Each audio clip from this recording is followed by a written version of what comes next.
Hello there. How are you doing? Blue yonder. It's just another time. Another day. Another day in time. There it is. So, I have another story for you. Just for you. Don't you be telling nobody else. Go ahead, fine, tell anybody else. But, hey, this story is when I was just a young peanut. About to come out of his shell. Have not yet come out of his shell. Is about to come out of his shell. In this story, he starts coming out of his shell. The young peanut. That was me. I was a young peanut. Or as my grandmother would say, she would call us chitlins. We were chitlins. I don't know what a chitlin is, but I was one of those, along with being a peanut. When I was younger, I loved romping around in the woods. I am overdue for a good romp. Oh, by quite a few years, I'm overdue for a romp. I need to go for a good romping in the woods. But let me tell you, there is nothing better for this young tater tot's eyes than a nice sunny day underneath the shade of the trees. So, when I would get phone calls asking me if I wanted to go explore an adventure in the woods, I had to say yes. So, this story takes place at my friend's house when he asked me if I wanted to go and explore his woods with him. So let me paint a word picture for you. It's a nice sunny afternoon on a Saturday, and I'm aching to go outside. I want to go outside so badly, and I get a phone call from my friend, and he says, "Would you like to come over and explore some woods with me?" And I say, "I would love to. I would love to do that, friend." I turn to my mother and I say, "Can I go to my friend's house?" She says, "Sure, young nugget, go. Have fun with your friend." I am so excited. It's a beautiful day and I get to go spend time with my friend. Out adventuring, having fun, romping. I'm so excited about this whole thing. I think I peed a little. But little did I know that by stepping out the door and going to my friend's house, changed my life forever. What did I know though? I was going out for adventure.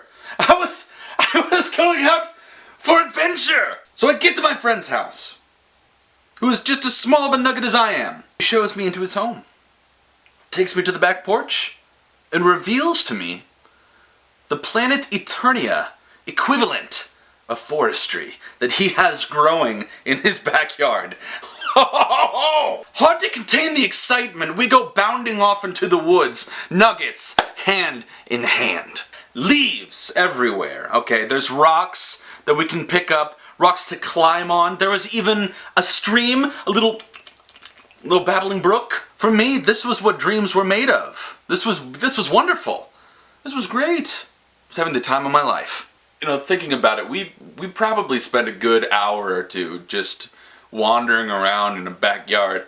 It was huge for me then, but thinking about it now, it was just an average backyard. It was like, we just walked around a backyard full of trees. But a perfect day like this, it couldn't end with it just being perfect. There has to be a balance, okay?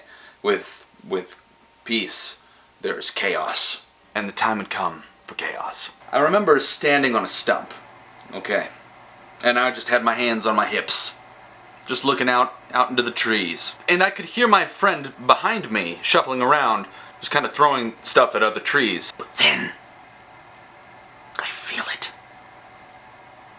A force landing on my head, like Falcor drop-kicking me from the heavens. I stumble off my stump and I shimmy back, and I look at my buddy who's standing there, and he's giving me this look like he just committed murder. Now our eyes are locked. He's looking at me and I'm looking at him. And his gaze goes from my eyes down to my feet. And my eyes follow. And down there, near my Reebok sneakers, is the largest stone with my blood on it. Now I look back up at him. And I reach behind my head. Because I want to feel what just happened back there. What's going on? What's happening? Now when my fingers touched that wound back there, I could instantly feel the pain, and my pudgy little fingers flew back in front of my eyes, and I could see them coated in my own blood. I remember looking at my friend in the face, and I said, "Why?" We were having such a good evening. At least that's what I wanted to say, but when I opened my mouth, a completely different sound came out. started off as a low grumble. Just in the pits. That grumble turned into a screech. And that screech, a scream. As soon as that prepubescent scream hit and it started echoing through those woods, his father bursts through the back porch door. The sight that he must have seen coming back there and standing on the porch above his backyard and sees his son looking like he just committed the most heinous of crimes. And then there's me in like my pastel shorts just screaming out into the woods with blood on my hands. He runs down, he grabs us both, and he throws us in the minivan and drives us to the nearest hospital. That's where he calls my parents, lets them know what's going on. My parents come down, they come take a look at it, and that's when my friend and his father go home. In retrospect, it wasn't even that bad of a wound, really, because the doctors were explaining to my parents that I didn't even need stitches. I was fine with just that medical glue that they use, which earned me a pretty sweet nickname from my dad. He called me Stick for a long time. For a long time. Stick. Sticky. Because of the glue. Oh, we eventually got back home later that evening, and when I got there, I came into the kitchen, and that's when I saw a little gift bag on my place. I go over, and I open it up to see what's in the gift bag, and there inside is a card that says, "I hope you feel better soon," and the best toy in the world, a yo-yo. But it's not just any yo-yo. It has my favorite baseball player at the time, Mark McGwire from the St. Louis Cardinals.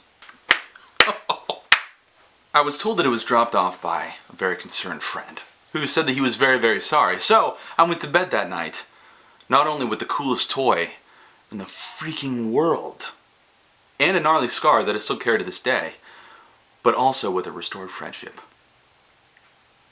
Isn't that sweet? Oh, no.